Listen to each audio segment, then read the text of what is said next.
It is July 17th, and we're so excited to bring an amazing group of men and women together to talk about the future of giving. I'm Cortney Nicolato. I have the absolute utter privilege of serving as president and CEO of the United Way of Rhode Island.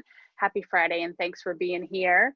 And so, as you all know, we've been doing these community first conversations for a few months now, and really our focus every Friday at noon is to bring together leaders in our community who are doing great things, who are dedicated to Rhode Island, to share their thoughts and also to celebrate all the great things that are happening. Today, we're going to talk to young leaders in our community who are supporting Rhode Island in incredibly powerful ways.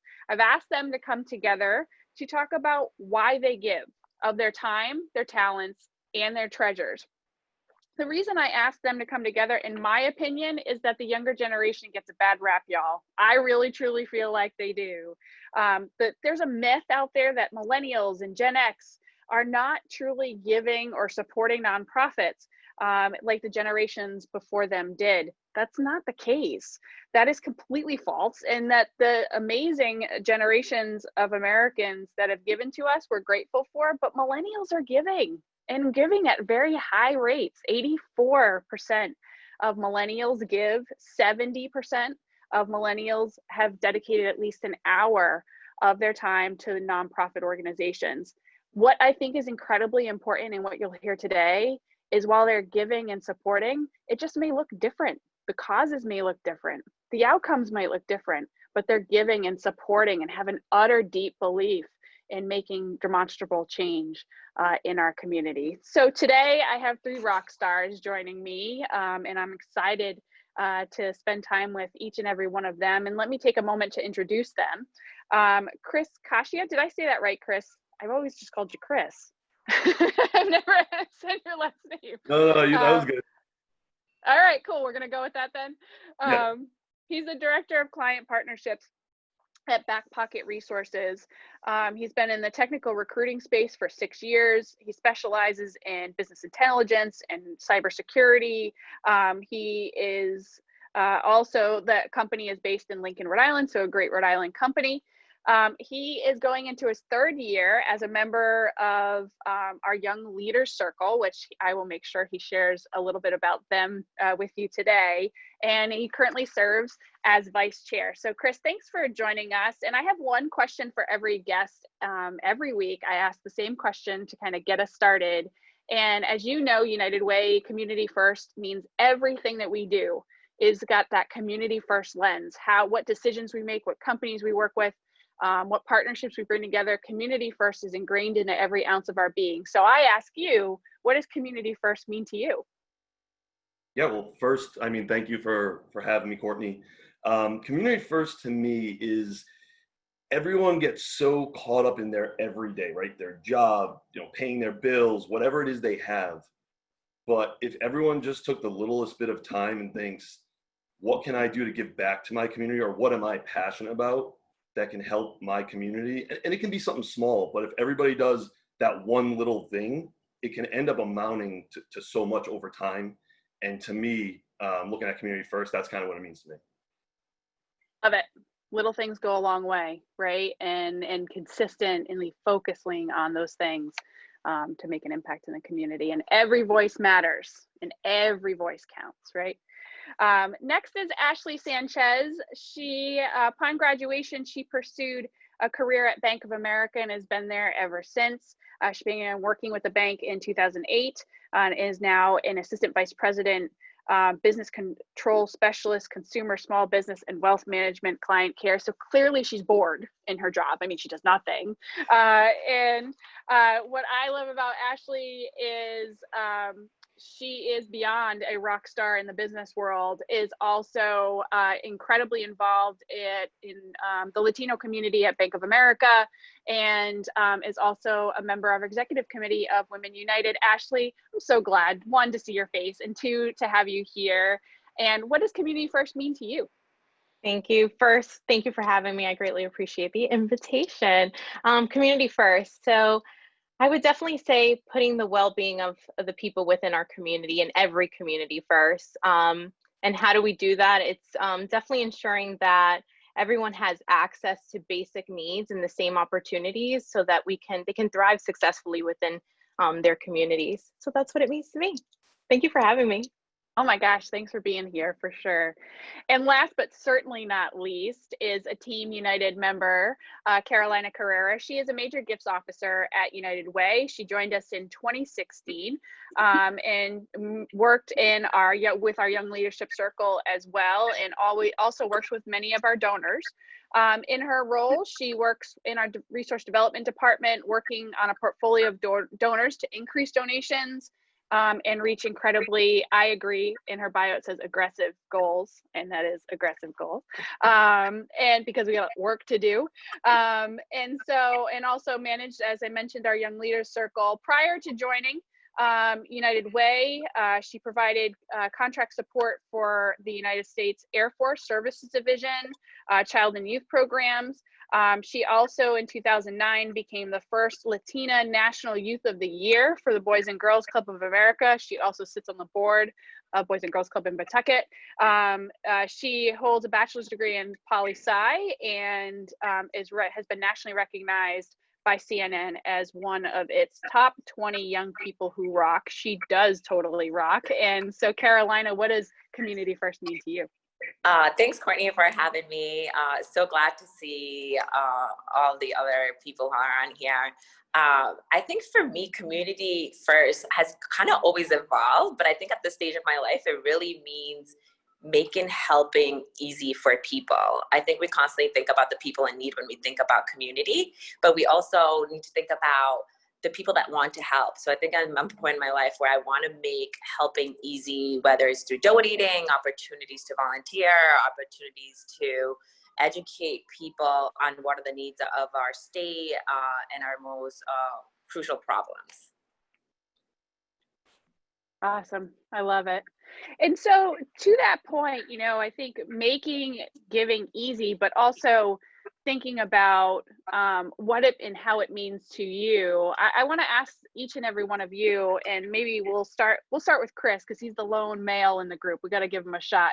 And so Chris, we're so busy in our daily lives, right? And I mean, we're nonstop. And I feel like even during the pandemic, we've been in our homes, but we're still nonstop, right? And so what motivates you to give of your time, talent, and treasures? Like what's your North Star when it comes to that? Yeah, so honestly, it's something that it started, I want to say a couple of years ago. It wasn't like I was always doing this. I did work for a company before where, like I said before, you get so caught up in that every day. And the company was, it was a bunch of young individuals driven to make money, but that's all it was about. And we kind of I don't want to say lose sight of everything else, but it was such a stress that nothing else mattered. So with that, when that company ended up letting me go, I joined up with Back Pocket. It was actually my old manager who hired me at my old company. He started Back Pocket. And the first thing he said to me is, what we're going to do is we're going to shut down once a month and we're going to volunteer. And I was like, oh, that's actually pretty cool. We get to shut down the office, go do something. It's whatever we felt at the time was relevant or whatever we wanted to do. And with that, it was I got this enjoyment back to doing these things, helping other individuals. And it wasn't all about me and, whatever my college debt, whatever it was, it started making it about other people and how I can help them. Individuals I was more better off than. So with that, I got linked up with the Young Leaders Circle. I ended up knowing one of the chairs a couple of years ago. I got involved with it, met with Carolina, and after an hour or an hour and a half of sitting with Carolina, I just got this urge to just, want to give and want to help more. And I'm the kind of individual, everyone kind of gives in a different way. I'm more very active, so I like to get out and physically do something. So that's really what I like to bring to the table and do at least once a month with my company, something with the Young Leaders Circle, and really go that route. So did I answer that question? You did. That's awesome. How about you, Ashley? What motivates you to give of your time, talent, and treasures? Because, based on your title alone, we know you're a busy lady. Thank you. And, part of what I do also for Bank of America, I chair our Hispanic Latino Employee Network for the state of Rhode Island. And that was before I became the chair. I was actively involved in other employee networks and supported the chairs that were in that role at that point in time. And through there, I really had the exposure of getting out in the community and discovering the need and the importance of it. And to Chris's point, it's really fulfilling. You know, I'm in a risk role, so there's nothing warm and fuzzy about that. But, you know, going out in the community and serving as the chair gives me the opportunity to really have that heartfelt event take place and giving back to someone else in a meaningful way. Yeah, and it definitely, I would say giving back helps me stay grounded and connected with with my community and not losing touch with the needs that they have. So it keeps me encouraged to keep on going. No, that's great. And I think it gives us a perspective of the world is greater than us and our world, right? And that their contribution to building a stronger neighborhood is what our legacy is left with, right? You know, Yes. and that's what it means to me. Carolina, you know, I know, yes, you work at United Way, but also you're a passionate community servant. So, you know, tell us what motivates you. I think for me, it's kind of like two things. I think it's gratitude and like a sense of responsibility. So I've been really lucky to kind of grow up in this community, and this community has really helped me in so many different ways. I've been helped by so many different organizations. So I feel like the sense of responsibility to kind of give back, whether it's through donations of my time or my expertise or connecting other young professionals to some of these organizations. And part of me also feels like this sense of responsibility that we are reinventing. Literally, I think this generation really is reinventing everything with workplace, our home environment. And I think we're also reshaping what philanthropy and community really is to us. And I think I feel this sense of responsibility to be part of that, to really stay in touch with that community, to kind of leave that legacy of like, what are we going to make the next 20, 25 years be? What are we going to make this community be? And I think being part of that is so inspiring, and it's just really encouraging to hear a lot about, yes, the challenges are in those communities, but it's also even more inspiring to hear how much of a change we could have in these communities. And being part of that, I think it's what really motivates me to continue to stay involved and stay in touch with my community.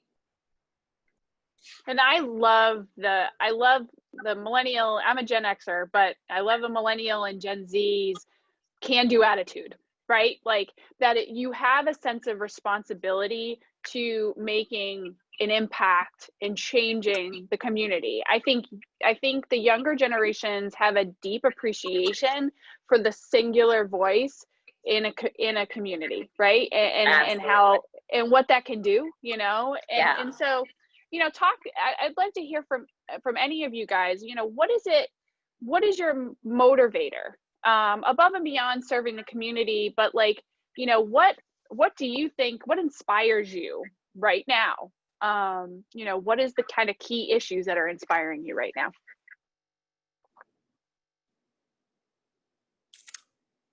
I can take that. So yeah, go for it. I would say for me, during these times, it's definitely just seeing, you know, we're all in the same storm, right? But could be in a different boat. So just seeing folks come together, I think I've seen that more than ever now, and the intent of it and the importance. So coming together, and also, you know, through the protests and seeing from a larger, broader, you know, different communities coming together. And even though they're not going through this, maybe on the same boat, but having empathy and feeling and wanting to be involved as part of the change, and feeling like things should be equal. It should definitely be equal. So it's definitely inspiring me to keep on pushing and making sure that we fight racial issues and inequality in our state and across the world, really.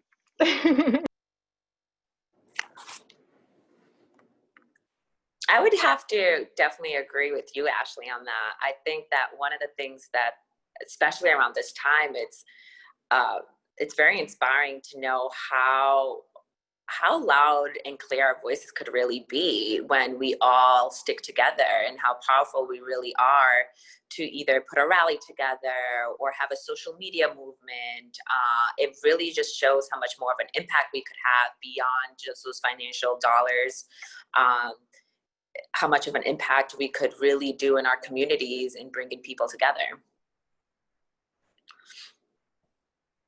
I agree. I just don't want to beat a dead horse and say the same exact thing, but I think Ashley and Caroline, it's very powerful what you can do. And it brings me back to what I said earlier, that those little things, those little pieces that all add up, everyone doing their own little piece, next thing you know, adds up to a huge movement. Oh, that's great. And so let's talk about giving for a second. I would love to understand from you guys, how do you like to give? Like, you know, I think that there is, I even have my preferences. There are, my temple and, something for the kids' school. There's events and things that happen. But like, as you're thinking about your investments in the community, where are they going? Or what do you want to see in a nonprofit organization that gives you that, feeling that your investment's going a long way? Who wants to start? Who wants to start? Well, you're not on mute anymore, Chris. Oh, so yeah, you get to start first. So for me, I guess I'd say, I said I'm a very, I like to physically go out and actually do things. So a lot of things like the food bank that the Young Leader Circle does every year, is that to me is you're getting out there, you're packing canned goods, you're meeting other people, but you know what that cause is going to, right? And you see in the letters that follow how many individuals you fed throughout the state and how many families you gave meals to. And to me, that's I guess I'd say, like, I don't want to call it the ROI, like the return on investment, but I actually physically went out and did this and I know I had an impact on it. So for me, that's a big return, I guess I'd say. And don't get me wrong, I donate and I always give money to something, but sometimes you don't see that and it doesn't give you the, I can't think of the word, but it just doesn't give you the same effect as physically going out and doing it and then seeing that return.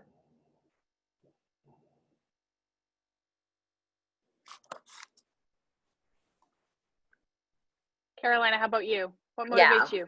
I can go next, and I'll definitely be like the realist in the group. I would be like, I think it's so interesting when we think of giving as just monetary giving. And I think that maybe we get the bad rep of like, oh, we're not giving or we're not philanthropic, because we were really just seen as like people who could donate or not. And I think that our peak as millennials to give is probably not until the next 20 to 25 years.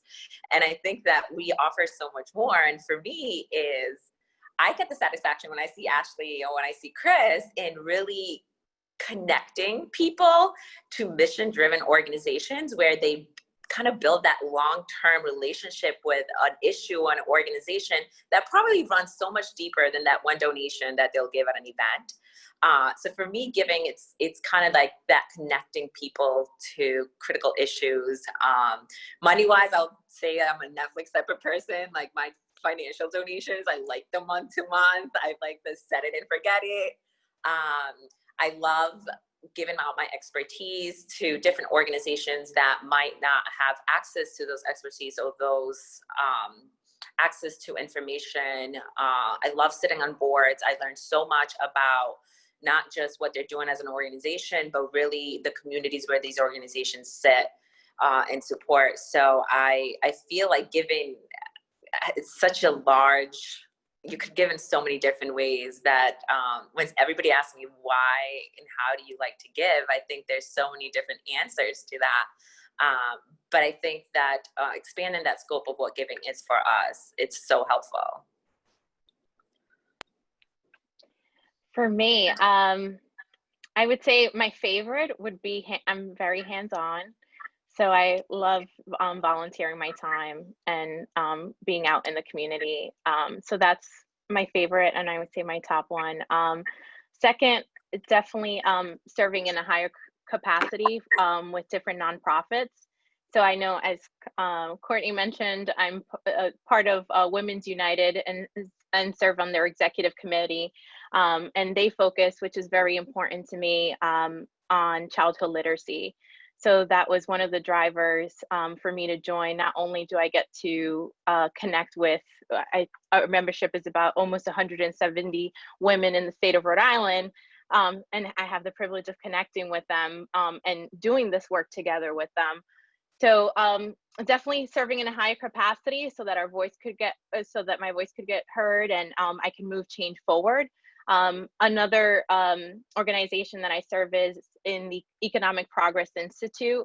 So they focus on advocacy and moving change forward. So before I came to a realization at one point in my life, I'm like, you know, you can volunteer, you can give money, but you also have to make sure that things are moving along, and you know, that you're sitting at the table when those decisions that are being made on how things, where things should go or how they should work. So one of the things that drove me to join EPI was I wasn't very comfortable with policy and advocacy. It wasn't my forte. I was like, I'll leave that to someone else. I'll be involved in other ways. But I was like, no, I need to sit and I want to be a voice. I want to speak up for those that are maybe not sitting at the table. And EPI not only does it's helped me, I've learned a lot from it, and how I can support that from an advocacy and policy perspective.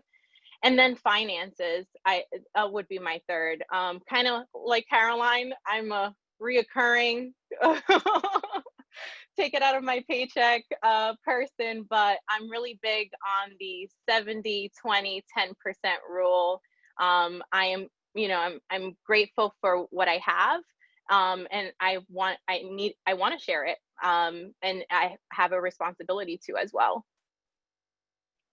No, that's great. And we will make sure that we put a link to the Economic Progress Institute in the Facebook chat, because EPI is great. Rachel Flum and her team rock. And, you know, they are hitting incredibly important topics for our community, like livable wage and the racial inequities of wage, and, you know, Rhode Island Works, they're talking all of it. So it is a group you want to pay attention to. It is a group that United Way has been proud to support through our Community Impact Fund for quite some time. So thank you for mentioning them. And, you know, also, I would love for you to touch a little bit more, if you wouldn't mind, on Women United, and specifically the work that y'all do. You know, what I love about Women United is that, you know, they're investors, and they're giving truly of their time, talent, and treasure. So will you share a little bit of kind of examples of what Women United do? Of course. So some of the things that we do, so from a volunteer perspective, so again, that's one of my favorite things to do from a philanthropy, is donating my time. So one of the great things we do, we have different organizations that we partner up with, and our Women United members join to volunteer for them. So one of my favorite, actually, which I've had the privilege to host a few times, is in Central Falls, our Young Minds in Motion. I know right now it's postponed because we can't go into the schools, but it's a STEM program that we have available that's usually partnered with the library. So I usually do it at the Central Falls Library. I've also done it at a elementary school in Central Falls, and we go in after school to provide some after school programs, and we do a STEM project. So we get to build rocket ships, and we also like race cars, and all different types of things, and we connect it to a book. So each experiment is connected to a book. We read with the kids, they get to take their books home. So that's one of my favorite activities.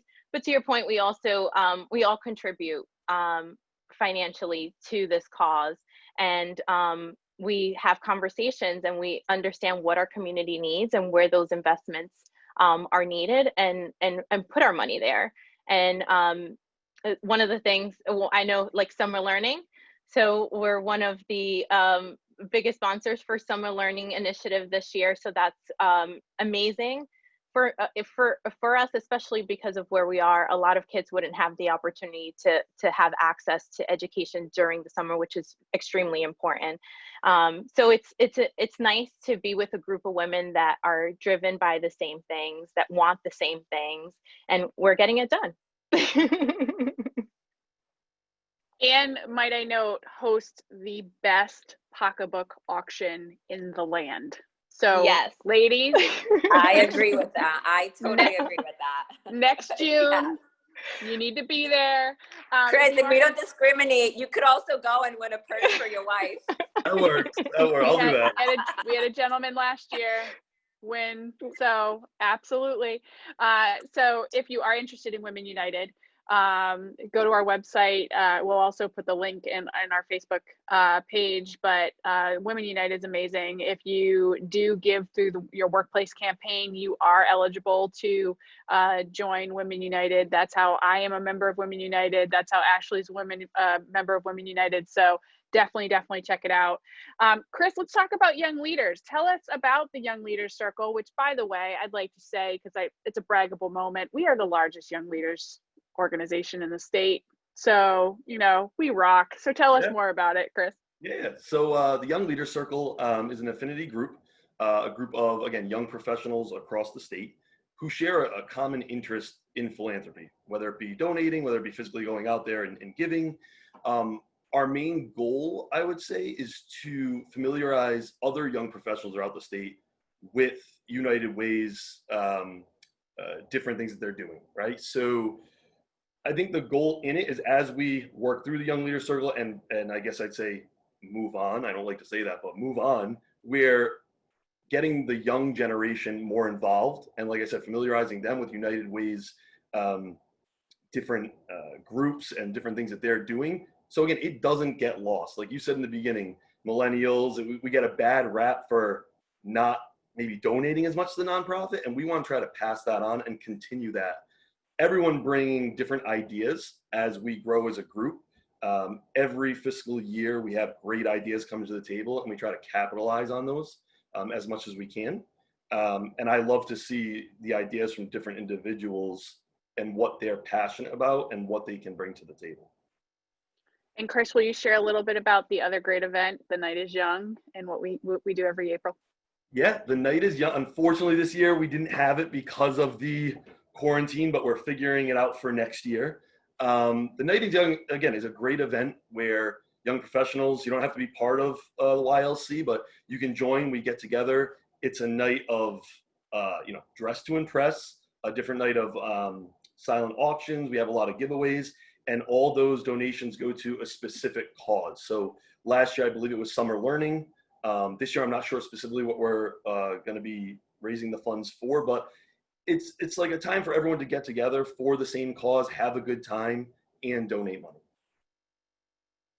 The trifecta. Exactly. Fun, friends, and fundraising. Exactly. Yeah. And so let's talk about the Community Impact Fund. So, we have many young leaders, Women United members as well, giving to the Community Impact Fund. So Carolina, would you share a little bit about what the Community Impact Fund is and what it supports? Sure. I think when we started this and you asked like what community means to me, and it's really like made giving easy. And I think our Community Impact Fund is exactly that. So our Community Impact Fund really helps solve those big interconnected issues facing our communities by supporting the development of existing or emerging programs that are essential in our community. We use our Impact Fund to invest in community programs that are helping kids go to school, helping families leave poverty behind, have families be more financially fit. And I really think United Way with this Community Impact Fund does the hard work. We pick these community programs and these community organizations because they're the best ones positioned to really have a positive, lasting change in our community. They are based in data, in research. We hold them accountable for producing measurable results and really does that hard work that a lot of the donors like me don't have access to. While I love to give and I'm passionate about maybe childhood education, I don't know the stats. I don't know what's the best organization in Rhode Island, who is moving that needle. And our Community Impact Fund really does that. We have professionals whose expertise and job is to really track those measurable results and make it easier for a lot of us to kind of skip all that research, all that background that we might have to really pick out what are those issues and how are they interconnected with other issues to really move the state forward. So it really is the way that United Way helps donors make impact easy for a lot of us. No, that's great. And, we will be announcing in probably a week or so, another round of support for organizations through our Community Impact Fund. As Rhode Island is continuing to go through this pandemic, 41 organizations, all of which are focused on, breaking or targeting inequities that have been, not only affecting Rhode Islanders through COVID-19, but have been affecting Rhode Islanders for quite some time, providing operational influx of investment into support in those organizations. That's what, Community Impact Fund is about, is being able to have that resource and properly investing in the Rhode Island community. The other thing I think it's important to mention as we talk about our time, talent, and treasures, right? Courtney, I don't mean to interrupt you, but I forgot one of the most important things and why I love the United Way of Rhode Island specifically. Okay, go. 100% of my donation goes exactly to the programs, which is so rare. As many of you know, a lot of our donations to a lot of community impact funds and other United Ways don't directly go to it. So it feels so good that when I'm donated $100 or $500 to a community impact fund, that directly goes to a person, maybe not a building, but it goes to a program and a person and an individual, and it's 100% of my donation. I could not go on without saying how important that is and how special we are as an organization because of that.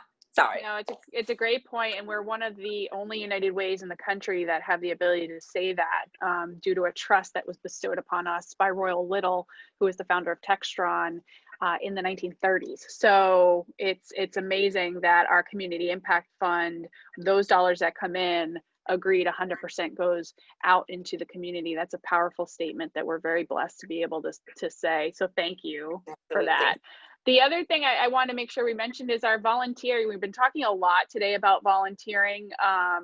We at the United Way run the Volunteer Center of Rhode Island, and our team of rock stars work with companies and also work with individuals and families as you're thinking about volunteerism in the state. Just like giving through our Community Impact Fund, you may know you want to volunteer, but you don't know exactly what or how you want to volunteer. And I think what's really great about the Volunteer Center is we can help really figure that out for you. It may be that you want to do something every week, and something like a Meals on Wheels works really well for you. And so we can coordinate that with the amazing team over there. It could be that you only want to do it once a quarter and you want to do it with your family. We have a wealth of family volunteer events, or you and your wife, or you and your boyfriend or girlfriend, or whatever it might be, can also come and participate in an event like that on a quarterly basis. So we can work with you to kind of figure out what works best for you, and then really create and establish that volunteerism opportunity. YLC, as you've heard, Women United, as you've heard, have specific volunteer opportunities that are interwoven into their program and their group, and I think that that's really incredible as well. So lots of great opportunities, all available to check out on our website. So I want to kind of think about and ask you guys, one of the things that we did last year is we hosted 45 different community first conversations throughout the state. This is kind of an expansion of those conversations. And one of the things that we asked in the community first conversations is, what changes do you want to see in Rhode Island? So if you said today, this is what I want to see, if we could be here, 5 years from now, what changes would you want to see? I'll start on this one. I unmuted first. So one of the things, and I didn't know until this last year, and it was brought to my attention by the new chair of YLC, is the school system in Providence and how the issues they're running into, and education, especially from a young age, is important to everyone. I mean, that is the future of the state, right? So we want to make sure they're getting what they need to grow up, be successful, whatever it may be. So anything we can do to help those children within the inner cities and in those schools to set themselves up to move to that next step, be successful, right? Have somebody to maybe mentor them, whatever it might be. I would really like to see something because that is the true future of the state, right? And if we want that state to grow, if we want community first to be that, we got to start it at a young age. And I think if we start making those changes now over time, again, it will build. And then hopefully those later generations will do the same exact thing, start again at a younger age and just keep building as we go. And that's something that I would really like to dedicate, more time to. So I will echo what Crit said regarding childhood literacy. I would say a second one that I would have to emphasize on is housing. I think in order for kids to be able to bring their whole selves to school, be able to focus on their education, for parents to be able to parent, and it's important for them to have a safe environment, for parents to be able to afford their housing. And right now, I think that's a big challenge in Rhode Island. So definitely housing is extremely important. To me, that's a basic need that it doesn't have any question. It's a given for everyone, and it should be consistent. Yeah, no one should have to question where they're going to lay their head at night. And unfortunately in Rhode Island that is an issue, and the pandemic has done nothing but exacerbate that. What I think last week we had Kyle Bennett, and we had a number of great folks talking about housing on the Community First Conversations. Right after the Community First Conversations, the governor announced a $7 million influx of support for eviction prevention and diversion, called the Safe Harbors Project, which we are thrilled to be supporting the governor and the team on. We put the application out into the community on Monday, and by yesterday, we had over 1,000 applications for more than $5 million in arrears, and in 26 cities and towns in Rhode Island. And so for those that may be questioning whether we have a housing crisis or not, the answer is yes. It is the number one issue that Rhode Islanders call for through our 211 hotline, which is available 24/7, 365, and in 200 different languages, and continues to be a considerable challenge for our Rhode Island neighbors. So we're thrilled to be able to administer the program, but we know it's merely scratching the surface, and a system-wide change around safe and affordable housing is critical. So thank you, Ashley, for bringing that up. How about you, Carolina? In a dream world, I think that I would love to see that nonprofit sector and that private sector and government really working together to retain some of the talent. I mean, somebody who grew up half of their lives here in Rhode Island, and I kind of laughed, and this is where my heart was always been, but I knew I kind of had to leave and see what other states were doing and learn so much more to kind of like bring it back. But a lot of the times I see so many of us who leave and don't make it back to kind of help grow Rhode Island and tap into that potential that the state has. So I would love to see innovative strategies from those sectors come together and really work on how do we retain some of that talent. We have amazing colleges here. We prepare amazing individuals. A lot of businesses, small businesses start in Rhode Island and then take it away from Rhode Island. And I think it's coming up with ways of how do we incentivize people to buy homes here, people to stay and work here, increase that civic engagement with a lot of the people that do stay here, and build a better Rhode Island for all of us. I think that that's kind of like the ideal way that I think we will push this state forward if the right people stay or the right people come back and are willing to be committed to solve a lot of these issues. I think that would be tremendous for the state. Love it. And it is exactly it, right? We have to create, and I was one of them, right? And I know, Carolina, we've talked about this. I had an opportunity, left to go to Texas, and I'm so blessed to be able to come back. But I didn't want to leave in the first place, right? And so really creating a method and models and systems that offer economic opportunity here and community building here in our state, right? Right. I mean, it's critical. So I like to always end these sessions, first off, to say thank you, because you guys are awesome. As you know, I'm very partial to this group, but also I love ending these sessions on an action. So for the folks that are viewing today, for the folks that will be viewing on our Facebook page, if they were interested in giving, whether it be their time, talent, and treasures, or if there's a cause that's important to you, if you say this is the one thing I hope you get out of this, Ashley, we'll start with you. What is your action item for the viewers that are here today? Can I expand on that before I give you my action? So I would say, I think, if anything, I hope people are motivated and encouraged based on this conversation to get more involved. I would say, I would like people to take a minute and really figure out what's important for you. What would you like to see as a change? And then from there, I think that's everyone where the starting point needs to be. And then from there, figure out where you can, what organization supports that and is aligned to your values that you can, join forces with and move that forward.